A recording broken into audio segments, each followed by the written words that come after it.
week 14 and we're doing the EEL part. I want to show you this again. Kind of lays out for the student everything that we're covering in the EEL each week, as well as the grammar vocabulary for EEL. So very helpful. All right, so for this week, if you're doing, I was going to do in class the what are the relative pronouns for the early bird. It's important now that we're in complex structure, like we talked about last week, that the students have the relative pronouns and the subordinating conjunctions memorized, because it's really helpful. So encourage your students to do that if they haven't done that already.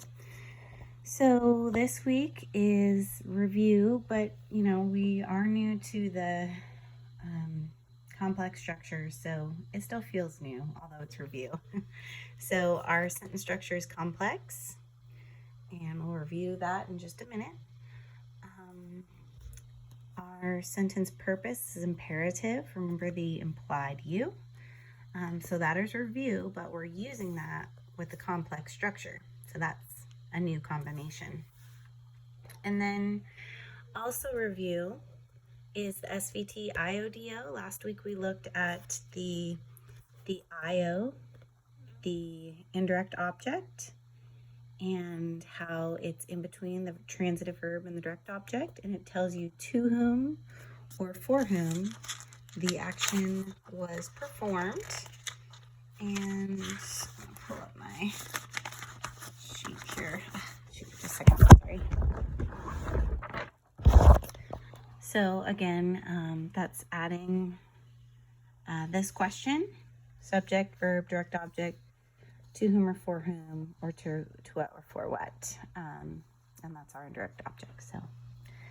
So again, this is review, but it's a new combination because we're doing indirect object with the imperative in the complex structure. So the new that we do have this week is the verb voice, and the chart that correlates to verb voice is chart CC. So let's go ahead and look at that. This is all, I'm not really going to take up your time right now going through this because it's all here in the guide. And the suggestion really is that when we look at verb voice, whether it's active or passive, those are the two different options, either active or passive, this is more of a dialectic discussion that you're having with your student. So looking at different sentences and looking at the verb and deciding, is it indeed an active voice or is it a passive voice? And the example that Cece uses is the tornado ravaged the town. And then we have the town was ravaged by the tornado. So again, I'm going to let you go through this with your student, and it really wouldn't hurt just to actually read this to them. And then there are some example sentences over here as well where you can practice maybe giving your student an active sentence, the mother loved her child, and have them change it to the passive and vice versa. So the chart is CC chart. So they're using to love, the verb anatomy for to love. So that is part of the discussion for this week, and then we move on to our complex imperative SVT IODO combination. So just a little reminder, come here to the bed. So in our, look, there's a nice little Nerf bullet. In our complex structure, we have both an independent clause, and you can remind your student that the independent clause has a subject and a verb, and it can stand alone. And we only underline it one time because it can stand alone. It doesn't need extra support. And that is paired with a subordinate clause, or many subordinate clauses. And we can also call these the dependent clause because they cannot stand alone. And we put our submarine bottom under it and then an extra line because it needs a little extra support. So again, these are both clauses, so they both have their own subject and verb, so they get the applause, but the subordinate cannot stand alone. It needs to be, it needs the help of the independent clause.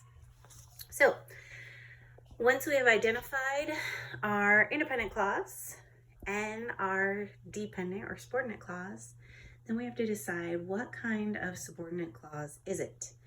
And we have talked about the similarities between this and the prepositional phrases, how a prepositional phrase acts like a single part of speech and can be adjectival or adverbial.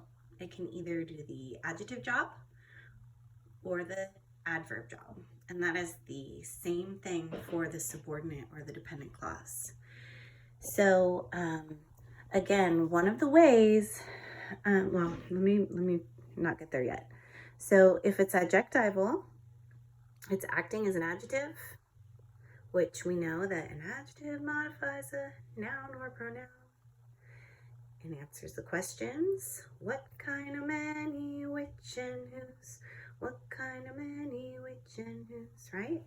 So we can identify that it's adjectival just by identifying that it is acting as an adjective. And how do we identify that it acts as an adjective?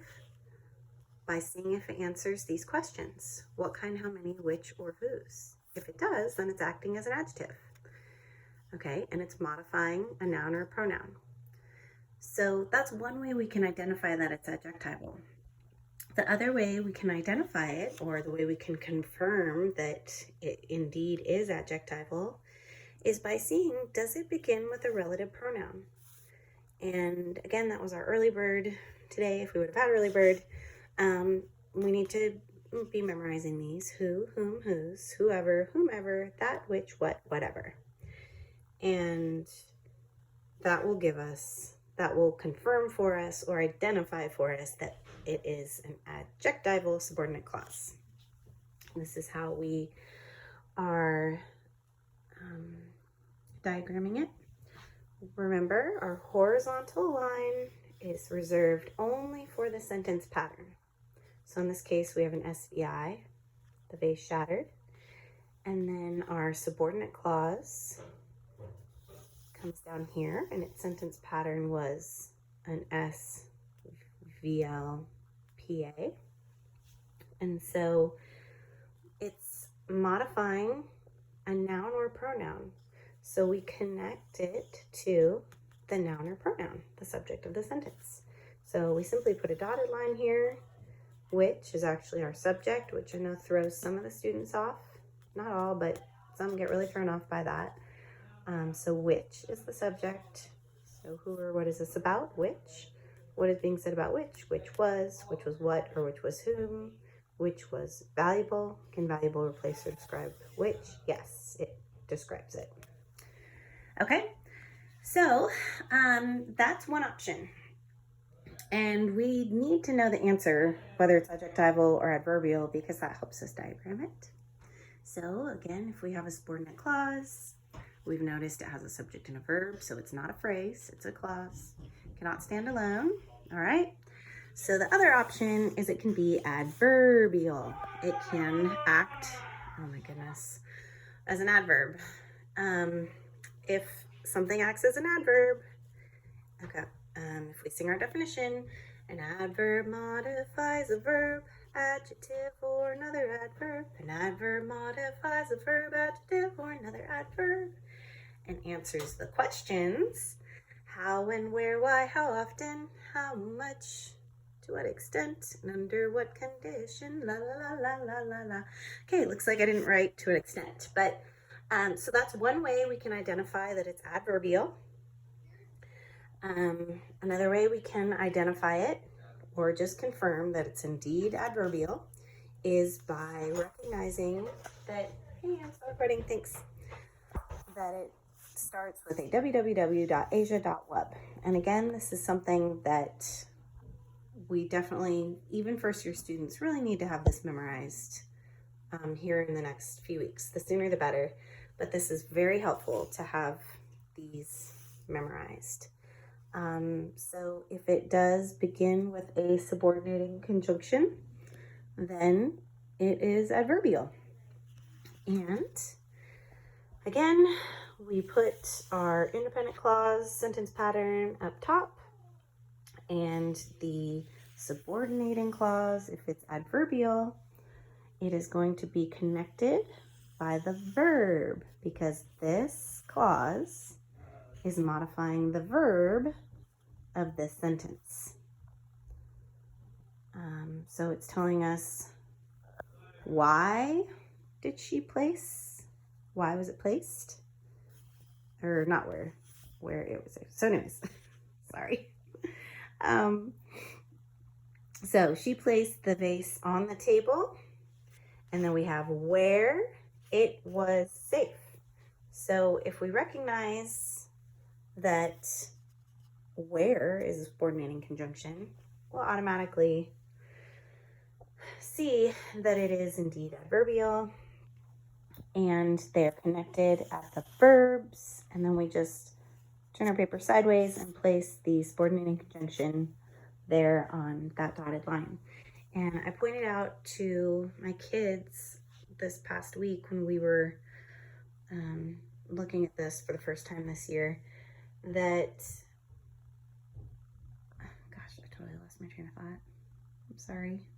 What was I saying? So sad. I'm sorry. Okay, so it'll come back to me, hopefully. Shoot, yeah, it's totally gone. Okay, anyways, moving on.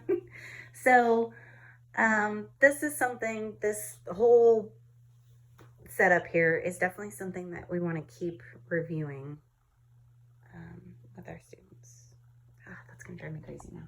Okay, so back over here, we are going to do an example sentence, and I really like this one. This is actually the one that's in the guide, and usually I try to change them up a little bit, but this one is just so good.